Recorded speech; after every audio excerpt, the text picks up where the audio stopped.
Se você se emociona com histórias de honra, bravura e reviravoltas militares, inscreva-se agora no canal. Toda semana, uma nova história que respeita quem serve em silêncio. A base Forte Bandeira estava em alerta máximo naquela manhã nublada. Um objeto não identificado havia surgido no radar, voando baixo e rápido. As torres de vigilância já estavam armadas, e os soldados assumiram posições. Nenhum código de identificação havia sido transmitido, o protocolo de resposta estava pronto. Mas algo começou a desconcertar os operadores de radar. A aeronave estava vindo numa rota exata, como se conhecesse todos os pontos cegos da base, e quando passou pela torre central, ninguém apertou o gatilho. O jato parecia antigo, pintado com cores neutras e sinais desgastados. Voava baixo, com precisão milimétrica, como se fosse guiado por um fantasma experiente. Não é treino, e não é nosso, disse o sargento de radar com a voz tensa. A torre solicitou autorização para disparo, mas o comandante hesitou. Pelo bináculo, ele viu algo no compartimento traseiro do jato. Havia uma bandeira dobrada e algo embrulhado em tecido militar. Espere, ela está carregando um caixão, disse um soldado relando por completo. E de repente, toda a base ficou em silêncio. A piloto não respondia às frequências, mas parecia saber exatamente para onde ia. Ela fez uma curva suave e começou a circular a base, voando em honra. Era o mesmo movimento que os esquadrões faziam quando um soldado caía em missão. Ela está fazendo o voo do adeus, disse um coronel, com a mão no peito. As armas foram abaixadas lentamente por ordem direta do comando. Todos olhavam para o céu, tentando ver quem era a mulher dentro do jato. Alguns veteranos começaram a suspeitar. Aquilo parecia uma aeronave do antigo Esquadrão Vento Delta.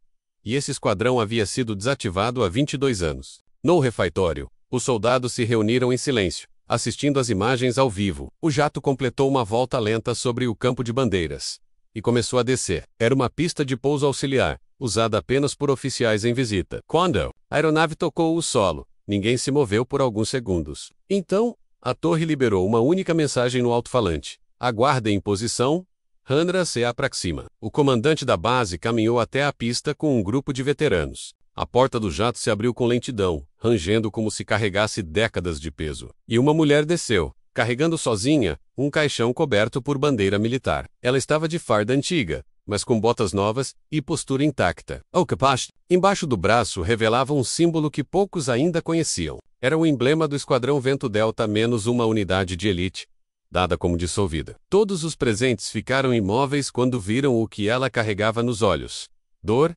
silêncio e honra. Sem pedir ajuda, ela caminhou até o memorial central da base. Atrás dela vinham os sons dos passos dos soldados, mas ninguém se atrevia a falar. Quando chegou ao monumento dos heróis caídos, ajoelhou-se com um caixão nas mãos e começou a entoar o hino das forças especiais, em voz baixa. O comandante reconheceu a melodia e ordenou silêncio absoluto em todo o perímetro. Alguns soldados mais antigos começaram a chorar discretamente. A mulher diante deles era Letícia Lobo, a piloto que todos acreditavam ter morrido no ataque de 2003. Ela foi a única sobrevivente da queda do esquadrão, desaparecida desde então. Mas agora estava ali, trazendo de volta o corpo de seu comandante, perdido na selva por mais de 2 décadas. Letícia não falou nada menos. Apenas colocou o caixão no centro do monumento e permaneceu imóvel. O silêncio era tão profundo que o som do vento parecia solene. E quando ela se levantou, todos fizeram continência ao mesmo tempo. O comandante da base se aproximou e estendeu a mão, mas Letícia apenas assentiu com a cabeça. Despuk, palavras. Missão concluída. Ele está em casa. E entregou uma pasta de couro ao oficial, com documentos e fotos antigas. Ali estavam relatórios secretos da operação que destruiu o Vento Delta. E entre os papéis, provas de sabotagem interna e ordens não autorizadas. Letícia havia sobrevivido, mas passou anos rastreando os destroços, até encontrar o corpo do comandante. Ela prometeu a ele que voltaria.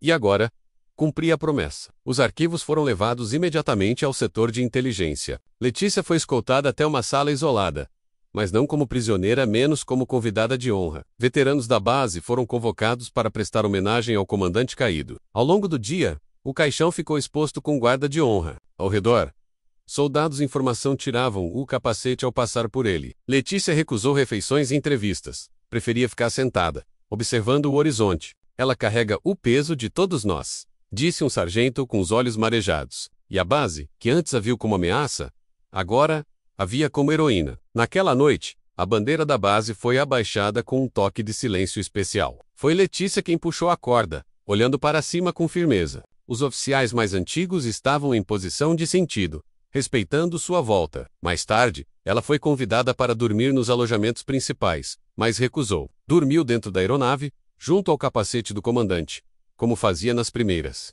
missões. Para ela aquilo não era um retorno, era o final de um ciclo. E mesmo sem pedir, recebeu a maior condecoração da base em 20 anos. Foi o general quem disse: ela não voltou. Ela nunca foi embora. Se você sentiu a força dessa história até aqui, não se esqueça de se inscrever no canal. Aqui, toda semana, você acompanha narrativas reais ou inspiradas que honram quem serviu com coragem. Na manhã seguinte, Letícia acordou com o som dos sinos da base. O assar do jeito. Encontrou uma fila de soldados em posição de honra. No pátio, a nova tropa do Esquadrão Vento Delta foi anunciada oficialmente, e por decisão do alto comando, ela seria a primeira instrutora do novo grupo. Letícia não respondeu com palavras, apenas pegou o capacete antigo, colocou-o na cabeça, e assumiu posição diante da tropa. Era o renascimento de uma lenda, e o início de uma nova missão. A nomeação de Letícia como instrutora do novo Vento Delta causou alvoroço em todo o comando central. Nem todos concordavam com sua volta, e muito menos com a reativação do esquadrão lendário. Alguns oficiais da cúpula achavam que ela representava um risco, outros, uma ameaça ao silêncio histórico. Mas dentro da base, os soldados viam nela algo diferente. Firmeza sem arrogância, silêncio com peso. Letícia iniciou os treinamentos logo na primeira semana. Sem discursos, sem avisos. Colocava os recrutas sob pressão extrema, como se estivessem em zona de guerra real. Quem quer farda bonita, vai para desfile. Aqui, queremos sobreviventes, disse, numa das raras vezes que falou. E logo, os recrutas começaram a mudar. Aos poucos, Letícia transformava cada soldado em peça viva de disciplina. Ela usava táticas antigas, ensinamentos esquecidos da época do Vento Delta original. Quem não respeita o silêncio não ouve o perigo. Era uma das frases escritas no quadro de treino. Os soldados mais jovens começaram a admirá-la, quase como uma figura mitológica. Mas Letícia nunca se colocou acima, menos preferia dormir com a tropa, comer com eles e calar com eles. Toda noite, antes de dormir, ela fazia uma saudação silenciosa ao céu, voltada para o norte. Ninguém sabia o motivo. Até o general Lisboa descobriu um diário escondido.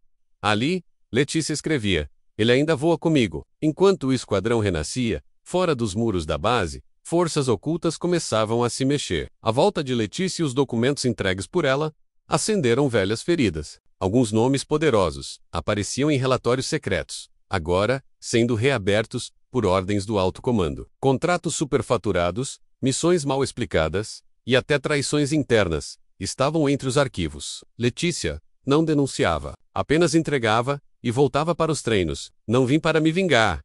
Vim para terminar o que começou, ela disse ao comandante. Por segurança, foi designado um grupo de elite para protegê-la, mas ela recusou. Se vierem por mim, que venham. Different. Se você valoriza histórias de verdade, de coragem e sacrifício, inscreva-se agora no canal. Aqui, cada história é uma homenagem a quem nunca deixou a missão inacabada. No quartel, começou-se a preparar uma cerimônia de reconsagração. Do Vento Delta, os velhos brasões foram restaurados. Os novos uniformes receberam a insígnia cinza com asas abertas. E no hangar, Letícia supervisionava pessoalmente a manutenção da mesma aeronave que pilotou de volta à base. A cada peça trocada, ela fazia questão de escrever o nome de um soldado caído. Esse jato não voa com motor. Ele voa com memória, disse a um recruta. O gesto viralizou entre os soldados, e logo todos começaram a batizar seus coletes com nomes antigos. Era o renascimento de uma cultura esquecida, menos de honra silenciosa. E Letícia, sem querer, tornava-se símbolo. Um dia, durante uma simulação de voo,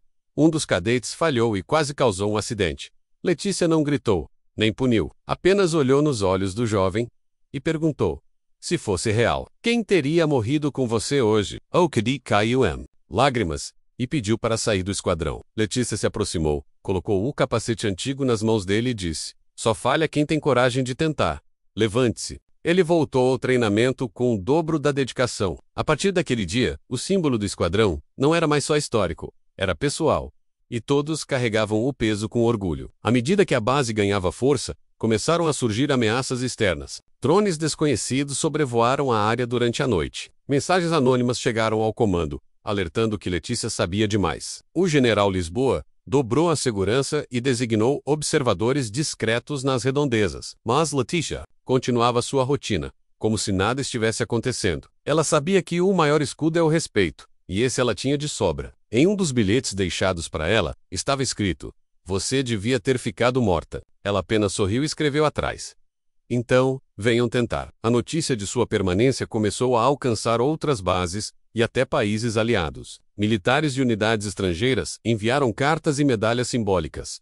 Reconhecendo sua missão, jornais começaram a chamá-la de a Dama do Céu Silencioso, mas ela evitava a mídia, sempre que possível. Para Letícia, cada soldado caído merecia mais tempo de fala do que qualquer câmera. Certa noite, ela subiu a torre de controle sozinha e pediu permissão para um voo de teste. Decolou em silêncio, circulou a base e soltou uma caixa de metal, que caiu suavemente, com paraquedas. Dentro dela, apenas uma carta: "Continuamos voando.